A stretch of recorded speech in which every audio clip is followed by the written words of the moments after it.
Good evening, everyone. So this vlog is long overdue and I have to apologize. Things have been crazy. I started a new job and Haley got two new teeth and I've almost reached 50 votes that I need. That being said, if you haven't already, register and vote for me. Catch that? So I promised I would start out with my favorite childhood memory, and while looking back, there are many fun stories, fun times, silly nights. Who doesn't have those from growing up? But there is one thing that my brain always goes back to when I think about growing up.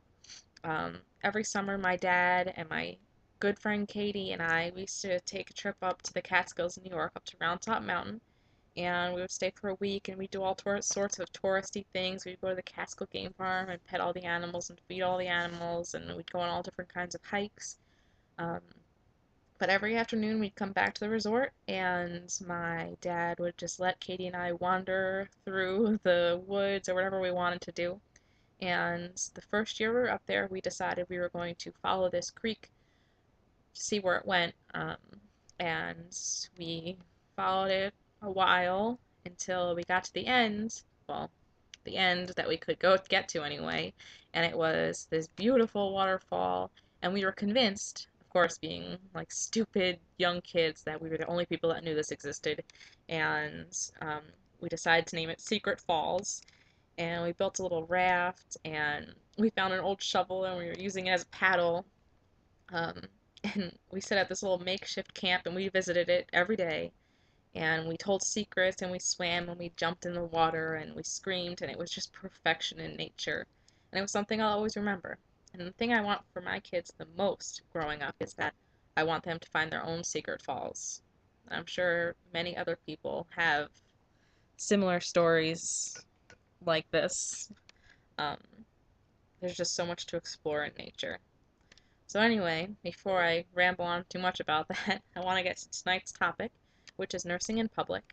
Um, a couple weeks ago, I asked you guys if you could send me some stories, and I got so many stories from people all over the world, which is so cool to be hearing from people all over the world because you think all over the world there's so many different experiences, but I found that pretty much no matter where people were, about the same. um, my favorite, however, came from someone I've been able to grow closer to recently. We actually went to college together and we were RAs together, and we weren't that close in college. I mean, we were friends, but we didn't really hang out outside of the dorm. Um, and I had her as a friend on Facebook, and actually I accidentally added her to a mom's group, so it's kind of funny. But we've gotten a lot closer. We have babies who are close in age, and she has a little boy, and he is adorable.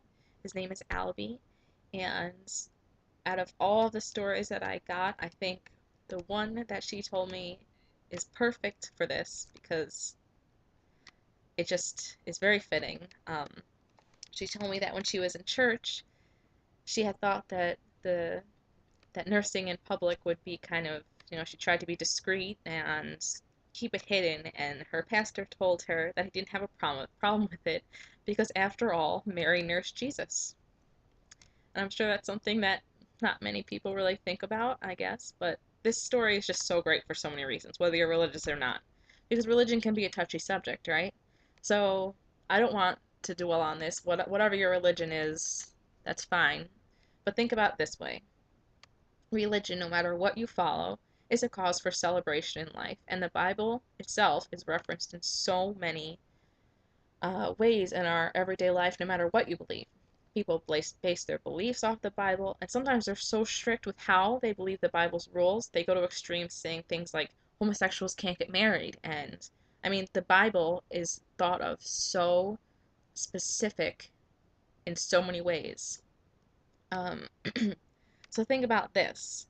I mean, in a world where on the streets we were seeing girls walking around in these tiny little shorts and guys with their pants hanging down, and worse, in magazine ads and on billboards and in the media.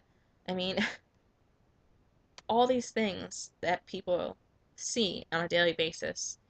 And the one thing that is causing such an uproar in the media, on Facebook, it's getting banned, is nursing in public.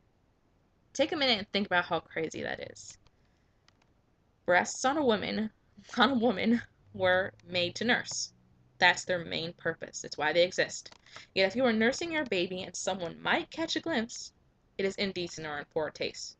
To many people. I personally think that we have our priorities messed up.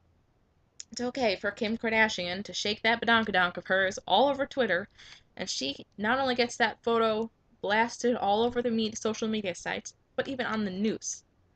However, when was the last time you saw someone nursing, especially without a cover, on a regular TV show? Probably not. Um, so let's think back to Tabitha's story. This is why I think it's so great. When you think of church, no matter what religion you are, more often than not, you're thinking that if you're going to church, you're going to dress decently.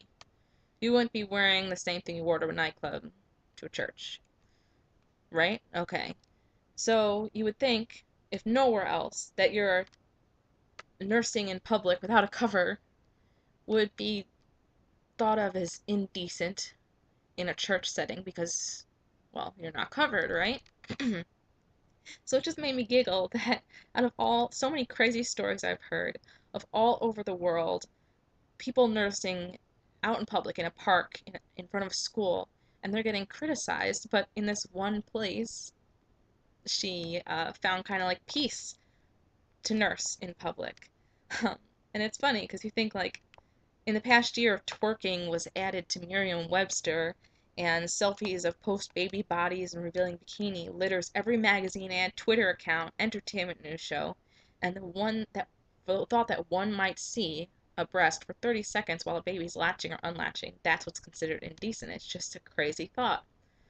Um, so I'd love to hear your thoughts. If you want to hear more stories, you want to see other women or hey, even dads, if you have a story to go along, or a friend, um, find me on Facebook. It's Tiny Toes Long Island, and post your stories, positive, negative, funny, embarrassing, whatever you want to do. Or you could even message me. I'd love to hear them, and even better, I'd love to hear what you say in return. You might help someone out.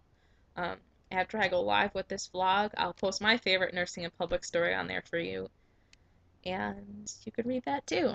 If you haven't yet, log on to sourcethestation.com and vote for my idea. I'm at 44 votes. I need 6 more. Uh, so yeah, vote for me. All right. Good night, Moon. Good night, YouTube. Good night, everyone.